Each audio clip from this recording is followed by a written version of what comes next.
Tasha Odin French, my 32-year-old, beautifully healthy pregnant friend who passed away in childbirth after the hospital induced her labor with a drug that was not FDA approved for that type of use.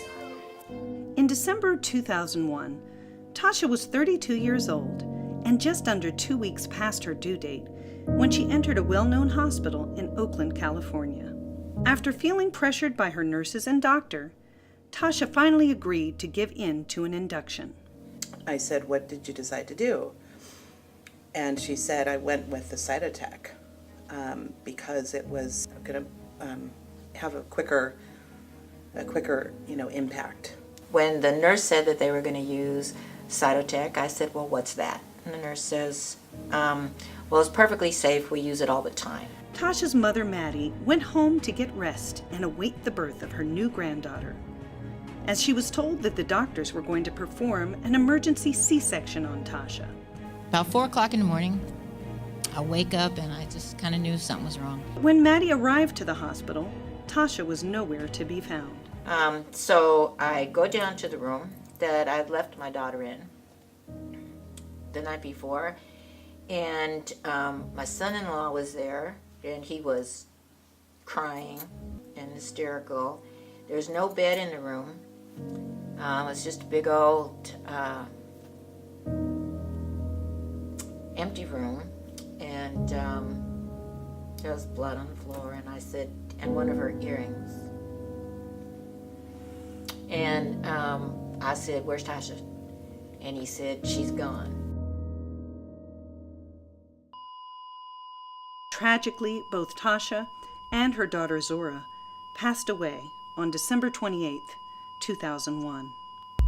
Tasha experienced an amniotic fluid embolism shortly after being administered her second dose of Cytotec.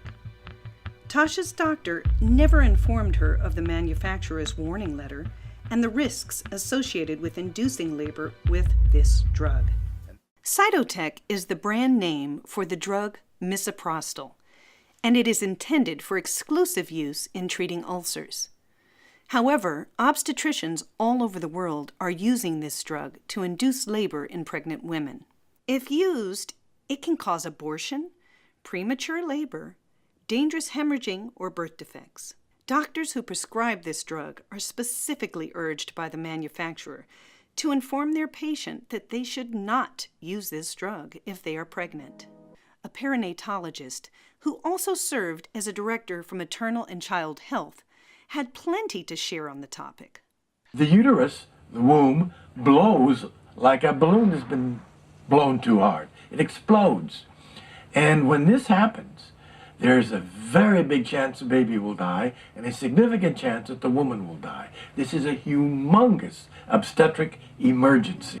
Once you give a woman the Cytotec, there's no way to take it back. After Cytotec is inserted vaginally, it dissolves instantly, and there is nothing that can be given to reduce the usual violent and painful contractions wearing on the mother's uterus and depriving the baby of oxygen far longer than can be tolerated. Unfortunately, Tasha's story is not the only one. There are many others around the world who continue to suffer from this drug that is not FDA approved for use in labor induction. Tasha's story is a clear reminder of how important it is to be fully informed about the drugs that we are offered so that we are able to make fully informed decisions. We are hopeful that through the message of this film, that the lives of countless mothers and babies will be saved.